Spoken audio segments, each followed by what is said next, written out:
I think Montreal New Tech is awesome. I think what the event represents is great. It was great for me to get a look at this kind of startups that exist in this ecosystem. Montreal New Tech is the heart and soul of the Montreal tech community. I think it's a great way to know what's going on in Montreal, in the startup community. And I think they're doing a great job of inspiring others who are not involved in the community yet. There was a pretty good turnout. I think being involved in it, I just feel privileged to be involved with it because it shows how dynamic the Montreal community is and just how every month there's 4, 5, 6 new startups coming. And I just think it's a great event, and what all the organizational team is doing is awesome. Certimel, j'en suis à ma 4e entreprise, ma 4e start-up. La dernière j'ai lancée il y a juste 20 ans. C'est marrant de lancer 2 entreprises à 20 ans d'écart à Montréal en partant de rien à chaque fois. Et c'est impressionnant comment l'univers de création d'entreprise a changé. Au Québec, il y a 20 ans, lancer une entreprise, c'était de la folie furieuse. Aujourd'hui, on est aidé par un paquet d'événements communautaires, de CLD comme la SDEVM ou d'autres. C'est incroyable le support qu'on peut avoir. Certimel, c'est de quoi? Je vous présente Marie. Marie gère sa compagnie, une petite entreprise. Elle a une 15aine d'employés. Ils sont dans le domaine manufacturier. Marie a entendu parler qu'à partir du 1er juillet, il y avait une nouvelle loi anti-spam au Canada qui était redoutable, qui était réputée pour être la plus sévère au monde, qui vient avec des peines, des amendes qui peuvent se monter jusqu'à 10 millions de dollars et pour lequel le CRTC a déjà embauché 30 enquêteurs temps plein dédiés juste à gérer les plaintes parce que cette loi va être gérée uniquement par dénonciation. Et donc Marie a fait ses devoirs, elle a appelé son bureau d'avocat, ils lui ont cherché à peu près 3 000 $ pour lui donner une série de recommandations, notamment de dire envoie à tous les contacts que tu as un courriel pour leur demander, avant le 1er juillet, pour leur demander de bien vouloir confirmer qu'ils sont intéressés à recevoir tes informations. Qui a reçu un courriel comme ça dans les dernières semaines? Marie a fait ça. Et la moitié des gens à qui elle communique d'habitude n'ont bien entendu pas répondu au courriel parce qu'ils ont autre chose à faire, parce qu'ils en ont reçu 8 dans la journée, parce que plein de bonnes raisons. Et donc, elle a été obligée de supprimer la moitié de sa base de données de contact. Et malgré ça, Marie, au mois de juillet, va se faire enquêter par le CRTC. Pourquoi? Parce que Marie envoie habituellement un beau flyer dans ses emails avec une belle image qui donne toute l'information sur sa promotion, qui donne son nom, son numéro de téléphone, son adresse postale, etc. Et la loi prévoit, entre autres, que cette information doit être en mode texte et qu'il est interdit d'envoyer une image ou un contenu uniquement en image. Donc Marie a mis dehors la moitié, a scrappé la moitié de sa liste d'envoi. Elle a spammé tous ses contacts avant le 1er juillet et malgré ça, elle va être victime d'une enquête et elle va passer probablement une vingtaine ou une trentaine d'heures à remplir des dossiers de red tape pour le CRTC et essayer d'éviter une amende. Et Marie n'aurait pas dû scraper sa liste parce que la loi prévoit notamment que les gens avec qui vous communiquez déjà par courriel, vous pouvez continuer à communiquer avec eux pendant les 3 prochaines années sans avoir besoin d'aller chercher leur consentement explicite. Fait que tous les gens qui vous envoient des emails en disant « confirmez-moi » sont des gens qui n'ont rien compris à la loi et souvent ce sont des spécialistes de la loi. Fait que Certimel, c'est quoi?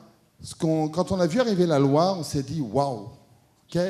Desjardins, Banque Nationale, Industrielle Alliance, Provigo, ils vont aller voir des gros bureaux d'avocats, des KPMG, des Ernst & Young, des EY, des Deloitte, des Fasken qui vont leur charger probablement 10, 20 000, 50 000 $ pour réviser tout leur système, leur processus, pour se conformer à la loi et s'assurer qu'ils font tout dans les règles de l'art.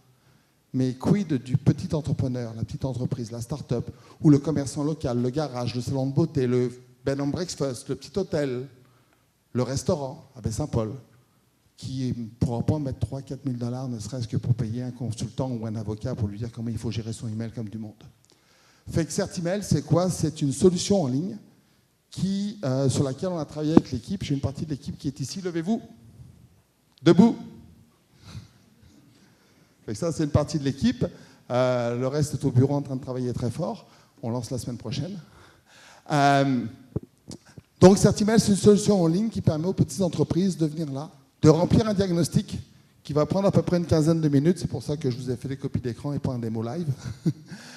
Donc, remplir un questionnaire qui va permettre de mapper, de modéliser tous les enjeux du mode de fonctionnement de l'entreprise par rapport aux communications électroniques qui sont gérées par la loi, de leur donner un résultat, d'identifier le nombre de problèmes qu'ils ont de conformité, et pour la somme de $350, de leur fournir toute une série de recommandations personnalisées en contexte pour leur permettre, 1, de se rendre conforme à la loi, 2, d'appliquer des meilleures pratiques dont d'avoir probablement une meilleure efficacité de leur communication électronique, 3, si jamais ils sont victimes d'une enquête, de pouvoir générer ce qu'on appelle un rapport de bonne diligence automatiquement qui va donc leur sauver les 20 ou 30 heures de red tape que habituellement les gens qui vont être dénoncés vont devoir traverser.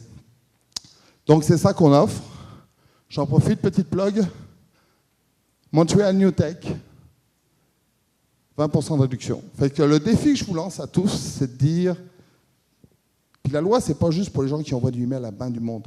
N'importe quel envoi de communication électronique, si vous utilisez le email même dans du one-to-one, c'est couvert par la loi. Si vous faites des SMS, c'est couvert par la loi. Si dans le cadre de votre travail, vous faites des messages privés, Facebook, Twitter, LinkedIn, c'est couvert par la loi. Et c'est 70 règles.